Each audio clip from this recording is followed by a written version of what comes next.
Hello everyone, English पढ़ना सीखें कि आज के पार्ट में हम समझेंगे parts of the body. Parts of the body, इसके ऊपर सेंटेंस जो हैं उनकी हम हिंदी समझेंगे और रीडिंग समझेंगे। दिस इज माई माउथ, इसको माउथ पढ़ेंगे, ओ यू का उच्चारण आउ, तो यहाँ हो गया माउथ। कल भी मैंने आपको वीडियो में समझाया था कि लास्ट में जब टी एच होता है तो उसका उच्चारण था होता है, तो यहाँ पे था उच्चारण होगा, तो इसको हम पढ़ेंगे mouth. This is my mouth. यहाँ पे ये बच्चे का चित्र बना हुआ है और वो अपने जो बॉडी पार्ट्स हैं उनकी ओर इशारा करके बता रहा है। तो माउथ को हम कहते हैं मुंह, है ना। ये आपका चित्र यहाँ पे बड़ा करके बताया गया। I have teeth in my mouth, मेरे मुंह में दांत हैं। टीथ कहते हैं दांत, यानी जो हमारी बत्ती सी होती है उसको दांत। इट हैज 2 लिप्स, यहाँ पे आई के साथ में हैव का यूज हुआ है और यहाँ पे इट के साथ में हैज का यूज हुआ है। तो आई और जब बहुवचन सब्जेक्ट होता है तो उसमें हैव होता है, और इट या कोई भी एक वचन जब सब्जेक्ट होता है तो उसके लिए हैज आता है। यानी यहाँ पर कोई भी एक वचन नाम आएगा तो हम हैज का यूज करते हैं। तो इट हैज 2 लिप्स, इट का मतलब यहाँ पे माउथ से है कि मेरे मुंह में दांत हैं और 2 होंठ हैं। TW2 means 2। It helps me to eat and drink.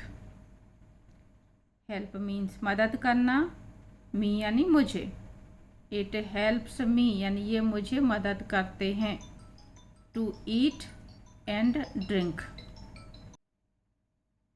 Eat means खाना और drink means पीना।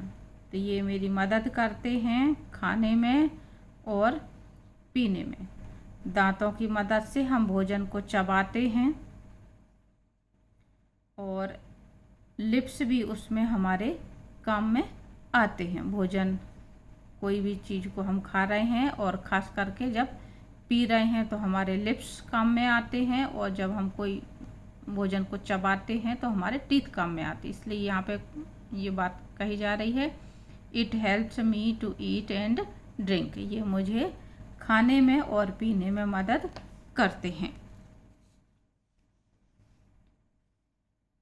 आगे है these are my eyes.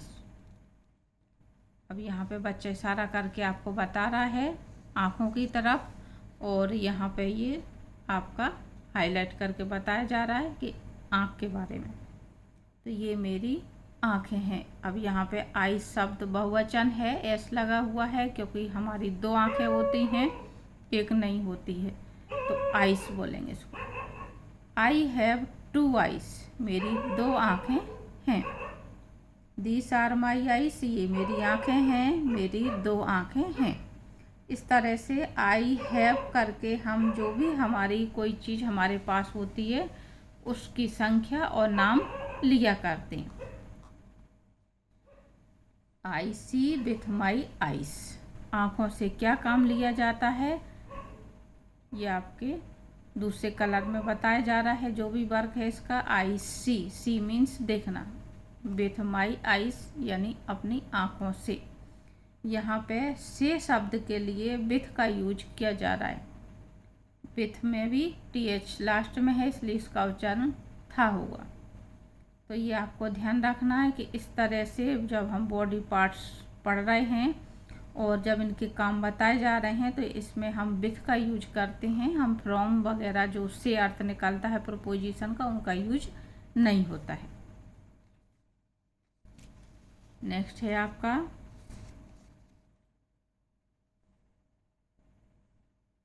This is my head, बताया जा रहा है हेड, यह मेरा सिर है।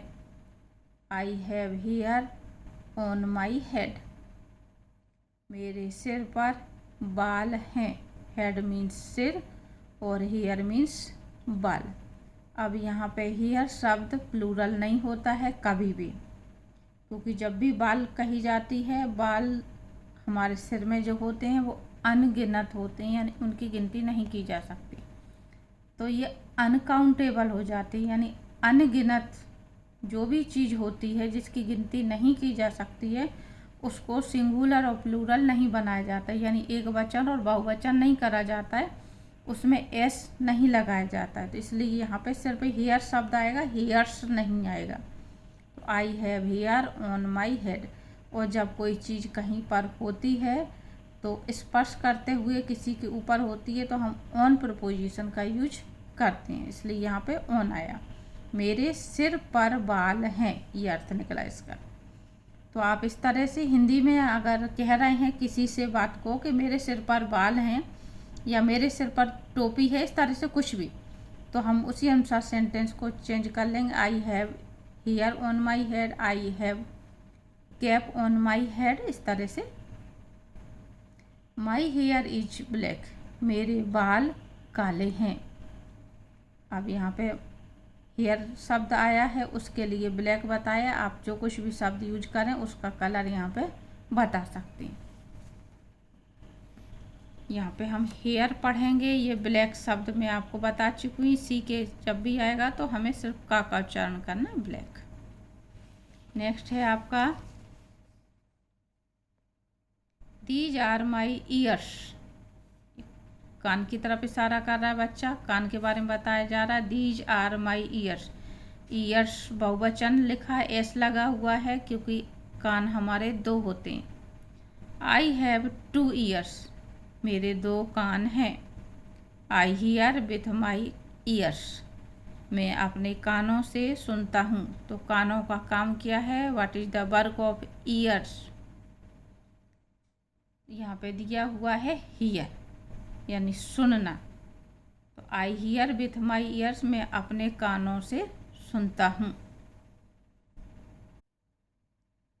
दिस इज माई नोज, नाक के बारे में बताया जा रहा है। आई हैव ओनली 1 नोज, मेरी केवल एक नाक है।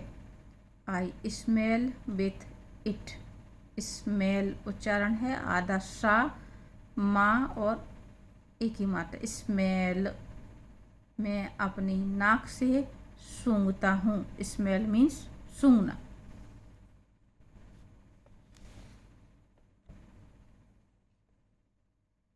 दीज आर माई हैंड्स, ये मेरे हाथ हैं।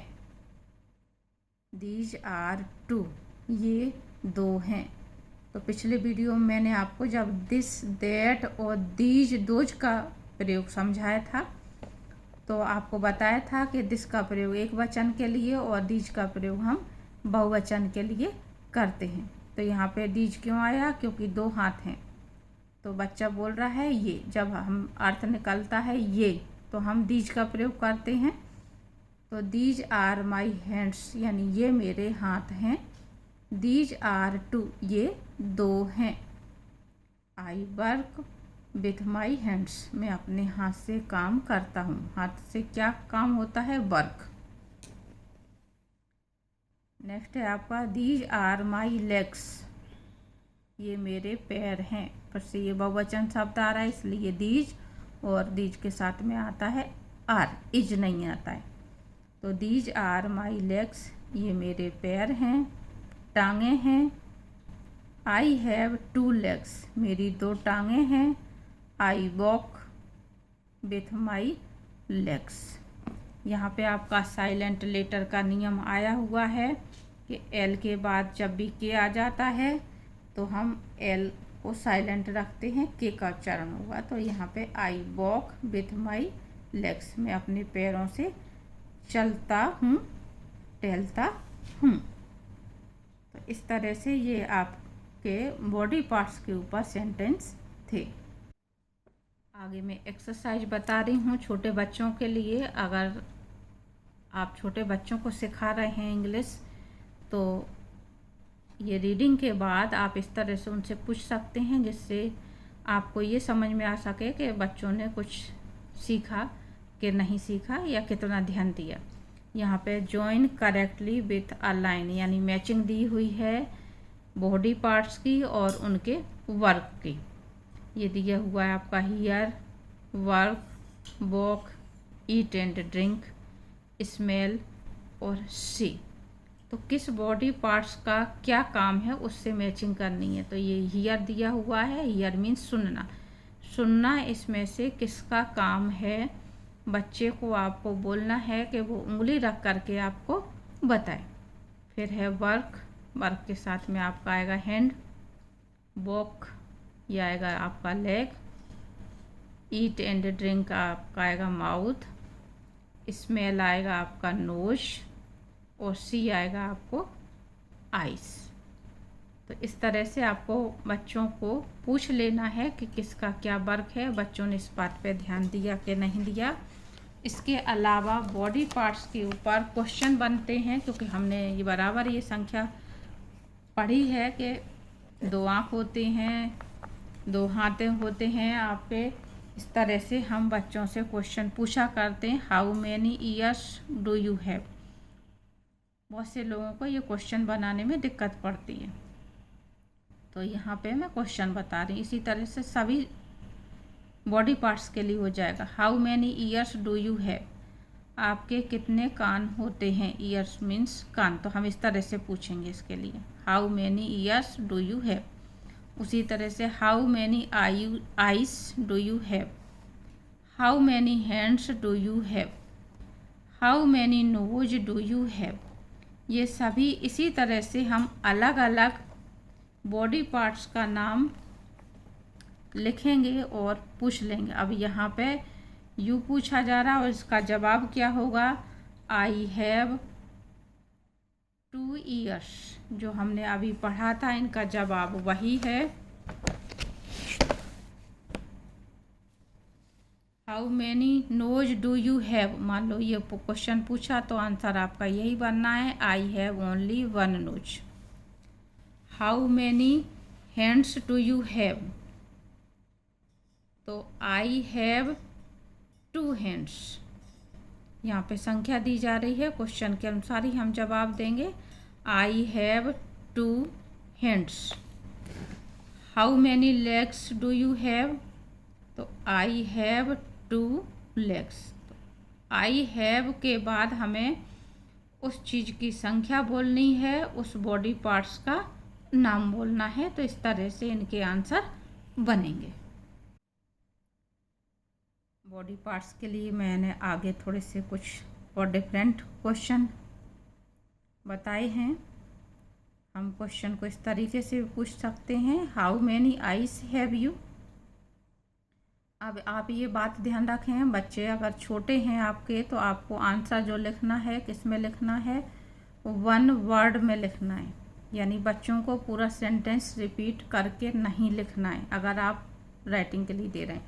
लेकिन बच्चा आपका अगर बड़ा है तो आप पूरा सेंटेंस समझाएं ताकि उसको इंग्लिश बोलने की आदत पड़े। तो how many eyes have you, question को हम इस तरीके से भी पूछ सकते हैं, how many eyes have you, आपकी कितनी आँखें हैं। तो जब हम इसका आंसर बोलेंगे तो हम आंसर को इसी क्वेश्चन के अनुसार चेंज करके बोलेंगे। यू का चेंज हो जाता है आई में। जब भी क्वेश्चन में यू होता है आंसर के टाइम पे हम उसको आई बोलते हैं। आई हैव, यहाँ पे आ जाएगा 2 आइज। हाउ मैनी की जगह पे हमें संख्या लिखना है और फिर ये शब्द आएगा। तो आई हैव 2 आइज, इसका आंसर इस तरह से होगा अगर हम पूरे सेंटेंस में बोलेंगे। और अगर हम 1 वर्ड में बोलेंगे तो सिर्फ आंसर होगा 2। आगे है what is the colour of your hair.